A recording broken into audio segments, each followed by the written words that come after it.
After my promotion, my family promised to celebrate with me. Instead, they went on vacation without telling me. When I called, my brother said, "Don't make this about you." 2 weeks later, I took action. Now they're flooding my phone, begging me to come back. I'm 29 years old, and for most of my life, I thought family was everything. You hear that phrase a lot, family comes first, and for the longest time, I took it to heart. My family wasn't perfect, but we had our traditions, our way of doing things. We were close, or so I thought. I didn't realize how far things had drifted until something that should have been a moment of joy turned into a moment of bitterness and disappointment. About a month ago, I got a promotion at work. It wasn't just any promotion, it was a step up that I'd been working toward for years. I had put in countless hours, sacrificed personal time, and stayed late on more occasions than I could count. My coworkers knew how hard I had worked, and so did my boss. When the email came through confirming I had been promoted to a managerial position, I was ecstatic. I immediately wanted to share the news with my family. I expected a lot of excitement, maybe even a celebration. I picked up the phone and called my mom first. She answered on the third ring, always quick to pick up. "Hey, Mom. I've got some great news," I said, trying to hide the excitement in my voice. "Oh, what is it?" she asked, clearly eager to hear. "I got promoted." I nearly shouted. "They're making me a manager. I've been working toward this for so long, and it's finally happening." There was a slight pause on the other end of the line, but then she responded, "That's wonderful, honey. I'm so proud of you. You've worked hard for this. Really, really hard." I could tell she meant it. My mom was always supportive, but she was also practical. She didn't often get carried away with over-the-top celebrations, but I could feel her pride in her voice. She continued, "You know, we've been wanting to get together for a while now. Why don't we plan a little family dinner to celebrate?" It was such a simple offer, but to me, it meant everything. A small dinner with the people who had been there for me, supporting me all these years, seemed like the perfect way to mark the occasion. I immediately agreed. "Yes, that sounds great. Let me know when everyone's free." "Sure, we'll figure it out and get back to you. I'll talk to your dad and Jonah." Jonah was my brother, and although we didn't talk every day, we always managed to keep in touch when it mattered. We had a good relationship growing up, and I thought we still did. He was always busy with his own life, but I didn't think he'd mind taking some time to celebrate with me. As the days passed, I heard nothing about the dinner plans. I figured my parents were just working out the details, but as the weekend of my promotion approached, I decided to check in. It wasn't like me to be pushy, but this was important to me. I texted my mom, "Hey, are we still on for dinner this weekend?" I didn't hear back from her right away. I waited an hour before calling. When she finally picked up, she sounded distracted, almost hesitant. "Oh, honey, about that dinner. We actually had to adjust some plans," she said, her voice sounding softer than usual. "Jonah and I were talking, and we decided we're going to go on a little trip this weekend. It's last minute, but we thought it would be a good time for all of us to get away." I froze for a moment. "Wait, so you're not celebrating with me anymore?" I asked, trying to keep my voice steady. I didn't want to sound like I was making a scene, but I couldn't help the hurt that crept into my words. "Oh no, sweetie, it's not like that," she rushed to say.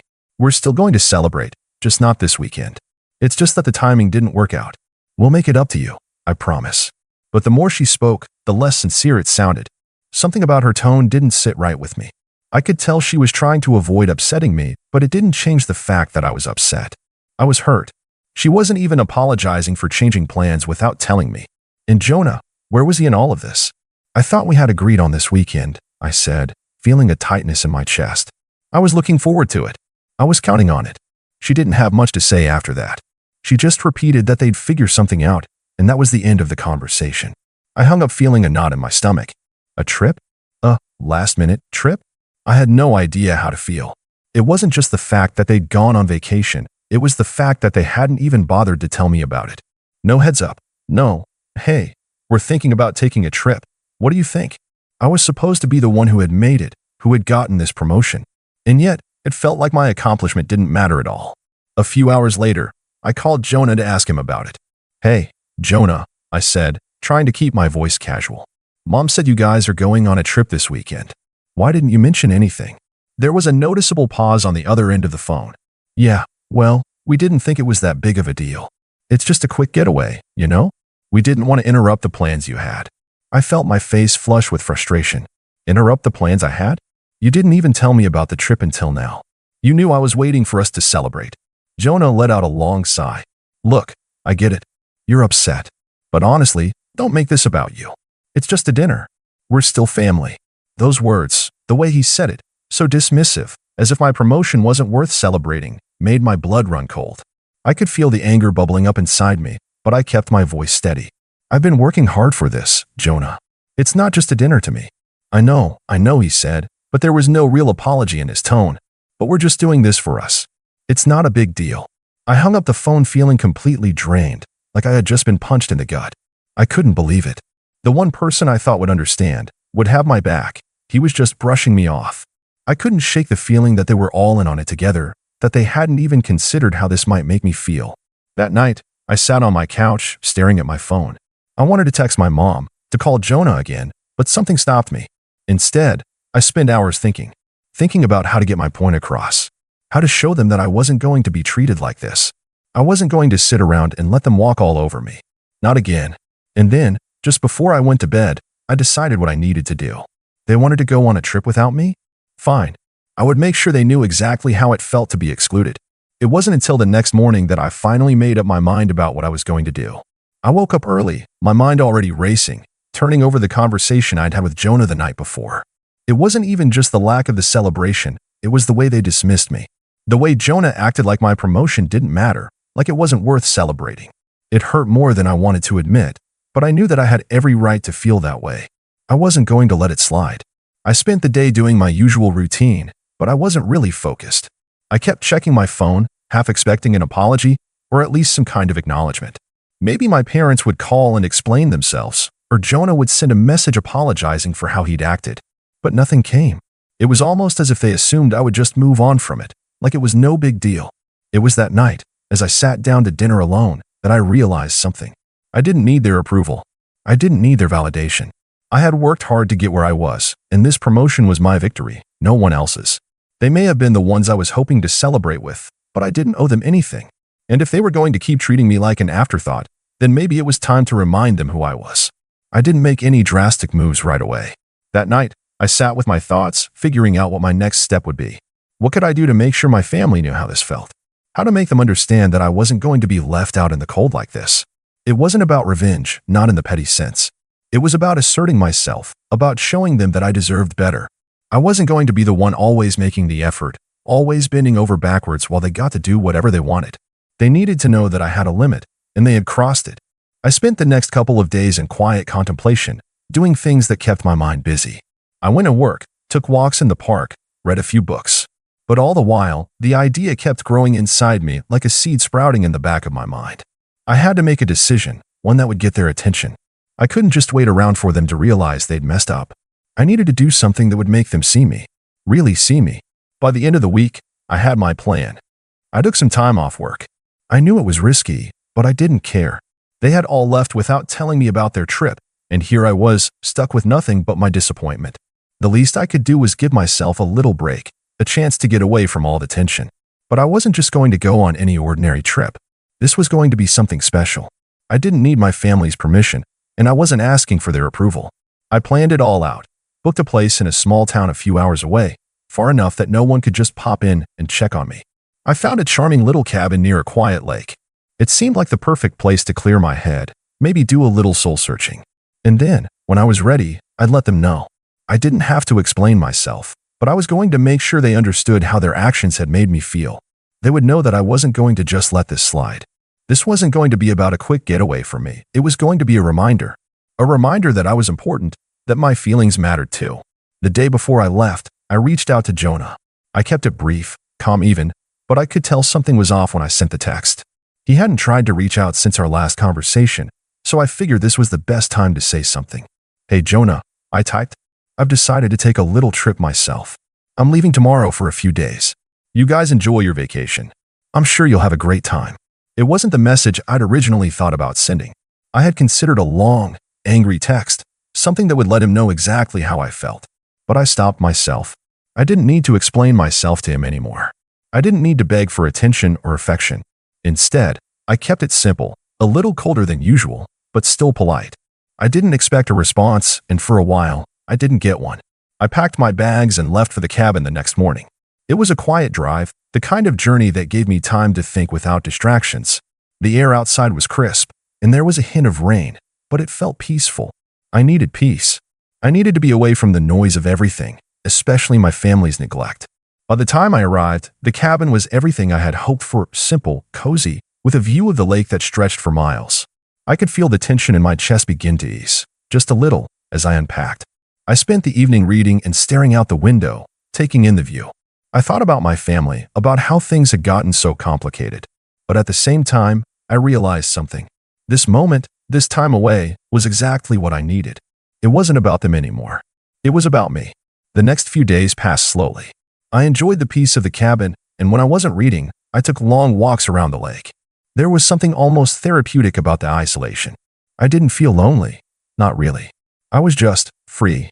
It gave me space to process everything that had happened, to reflect on the family dynamic that had slowly shifted without me noticing.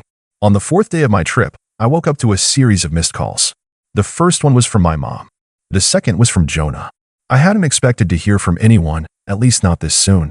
I felt a strange mix of curiosity and resolve. It was time. I listened to the voicemails, and it was exactly what I thought it would be: desperate, apologetic, and full of excuses. "Sweetie, we're really sorry. We should have told you about the trip." My mom's voice cracked over the phone. "It's just, we didn't think it would hurt you so much. Please, let's talk when you get back." Jonah's voicemail was a little more direct, but there was a certain urgency in his tone. "Look, I get it. I messed up. You're upset, and I'm sorry, but this whole thing is getting out of hand. Can we just talk?" They weren't angry. They weren't dismissive anymore. They were apologizing, begging, even. But I didn't call back. Not yet. I spent another day at the cabin, reading, reflecting, and letting their voicemails sink in. It was strange how their voices, especially Jonah's, sounded so sincere. But it was too little, too late. They had made me feel like I wasn't worth their time, and now they were scrambling to make it right. But it wasn't about apologies anymore.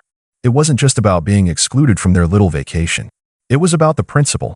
They thought they could do whatever they wanted, leave me out in the cold, and then expect everything to go back to normal when they came crawling back. But I wasn't going to let them off that easy. I didn't call them back, not at first. I needed them to stew a little, to realize the weight of what they had done. I wanted them to feel the absence, the silence, and wonder if they had really lost me. The more I thought about it, the more I realized that this wasn't just about one missed celebration. It was about a pattern, a history of them prioritizing their own needs and desires over mine. I had spent so many years trying to be the dutiful daughter, always there when they needed me, and for what? So they could take me for granted? No more. I wanted them to understand the cost of their actions. I wanted them to feel the sting of exclusion the same way I did. So, I began to plan, carefully, methodically. I spent the next few days making sure my family knew that I wasn't coming back anytime soon. I didn't respond to any of their calls or texts. But I did send one message to Jonah, just one. "I've been thinking a lot, and I've realized that I don't need to keep trying to earn your approval. I've spent years trying to make you all proud, but it's clear to me now that none of you really care about what I've accomplished. So I'm going to focus on myself for a while." I didn't expect him to respond immediately, but I knew he would. And when he did, I was ready. He sent a simple text. "What do you mean?" "I'm sorry. We all want you to be happy. Don't be like this." I didn't answer for hours. I was in no rush. Eventually, I responded, "I'm done chasing. I've worked hard to get where I am, and I'm done being the one who makes all the efforts. If you really cared, you would have shown up when it mattered." That was it. The message was delivered, and there was nothing more to say. I could feel the tension building in me, the satisfaction of finally standing up for myself, but it wasn't enough yet. Not by a long shot. The following week, I returned home, but I wasn't in any hurry to get back to normal. I didn't call anyone. I stayed quiet, keeping my distance. It was time for them to sweat a little. I decided to show up at the family's usual dinner gathering a few days later, unannounced. I didn't tell them I was coming. I wanted to see their faces when they realized that I wasn't just going to come running back into their arms. They had to learn that things wouldn't just go back to the way they were. Not this time. I arrived right as they were sitting down to eat, the table filled with the usual suspects: my parents, my brother Jonah, and a couple of distant relatives who I hadn't seen in years. They all looked up in shock when I walked through the door. My mom's face immediately softened, a little too quickly, like she was trying to hide her guilt. Jonah's expression was a mix of surprise and something else, regret, maybe? But there was no apology in his eyes, no real acknowledgement of what had happened. "Hi," I said, casually, though my heart was pounding in my chest. "Mind if I join you?" The room fell silent. My parents exchanged awkward glances. My mom, always the peacemaker, was the first to speak. Of course, honey, we didn't expect you to come by tonight. But please, sit down. Jonah's eyes flickered toward me, then to the empty chair at the table. I could feel the tension in the air as I pulled out the chair and sat down. The silence stretched for what felt like a lifetime, but I didn't speak. I just watched them. So, how was your trip? I finally asked, my voice calm but carrying an edge I hadn't intended. Mom, Jonah, you guys seem to have a great time. Where'd you go? The words hung in the air, heavy with meaning. They had no choice but to answer. Jonah shifted in his seat, and my mom fumbled with her napkin before speaking up. We went to the coast, she said, her tone light. It was just a short getaway, nothing too extravagant. We didn't mean to make you feel left out. That was when Jonah spoke up, his voice a little defensive. It wasn't like that. We thought it was best to just get away for a bit. We didn't think you'd take it so badly. My mom shot him a look, like she was telling him to shut up, but it was too late. The damage was already done. I could feel my anger rising, but I didn't want to show them that I was affected. Not anymore. Right? I said slowly. Because when I told you about my promotion, you guys just decided a vacation was more important. No phone call. No heads up. Just, oh, by the way, we're leaving. I could see Jonah stiffen, the defensiveness in his posture increasing. Don't make this about you. We didn't mean to hurt you. We just didn't want to turn it into a big thing. I laughed, but it wasn't a genuine laugh. It was cold, mocking. A big thing? You know, when I got my promotion, I was expecting to celebrate with my family. But it turns out, you guys didn't care enough to even be there for me. I could feel the shift in the room. My mom was looking at me like she didn't quite know what to say, like she didn't understand where all of this was coming from. But it was too late for apologies now. Too late for half-hearted reassurances. Jonah stood up abruptly, his chair scraping across the floor. This is ridiculous. You're making a scene over nothing. I left the dinner, my heart pounding in my chest, but there was no doubt in my mind. I wasn't turning back. For the first time in my life, I felt like I was finally in control of the situation.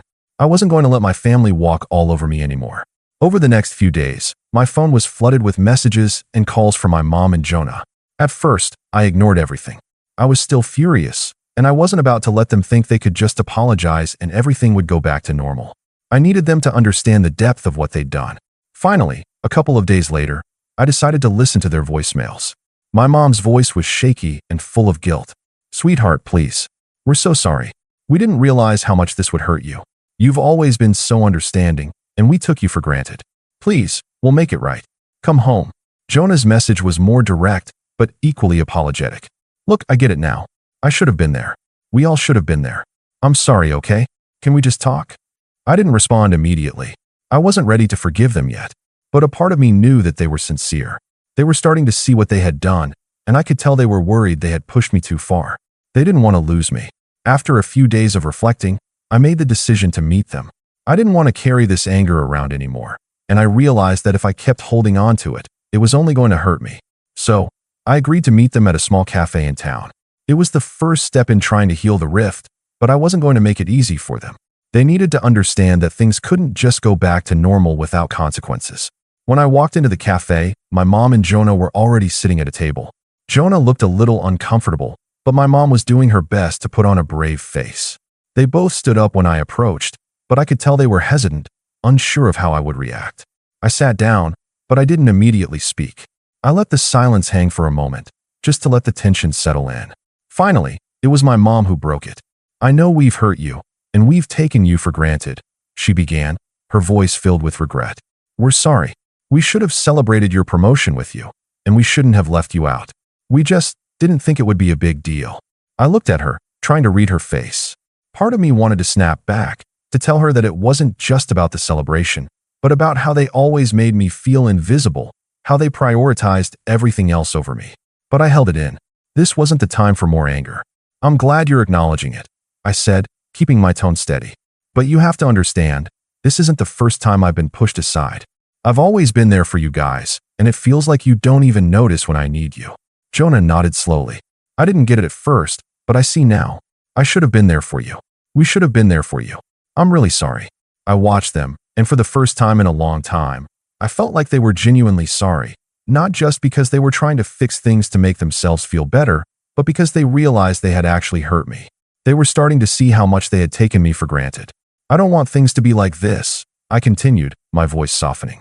But I also need you to know that this isn't just a small thing for me. This hurt, and I'm not going to just forget about it. I need to feel like I matter to you, not just when it's convenient." There was a long pause as they both processed what I had said. I could see my mom's eyes welling up with tears. Jonah, on the other hand, just looked exhausted, like he had finally realized how much I had been carrying all these years. "I know I haven't been the best son," Jonah said quietly, "and I'm really sorry. I'm going to work on being better." We sat there for a while, talking, and though the conversation wasn't easy, it felt like a weight was starting to lift. I wasn't ready to forget everything, but it was a step in the right direction. I needed to see that they truly understood, and this felt like a good first step. Over the next few weeks, things began to shift. My family reached out more often. My mom made an effort to include me in family plans, and Jonah started checking in on me more than he ever had before. We weren't completely healed, but I could see that they were trying. And for the first time in a long time, I was willing to give them the chance to prove that they could be there for me. But it wasn't easy. Every time they made a mistake, I reminded them of what had happened, not out of bitterness, but because I needed them to understand that this wasn't something I was just going to brush off. I wasn't going to let them take me for granted anymore. It took time, but slowly, things improved. My relationship with my mom and Jonah didn't go back to what it had been, but maybe that was a good thing. We were learning how to respect each other's boundaries, to value each other in a way we hadn't before. The dynamic had shifted, but in a way that allowed us to start fresh, on more equal footing. As for me, I learned something important about myself during this process. I didn't need their approval to feel good about my accomplishments. I had earned my promotion on my own, and I didn't need anyone else to validate it. The experience had shown me that sometimes, the people who should support you the most are the ones who let you down. But that doesn't mean you can't still stand up for yourself and demand the respect you deserve.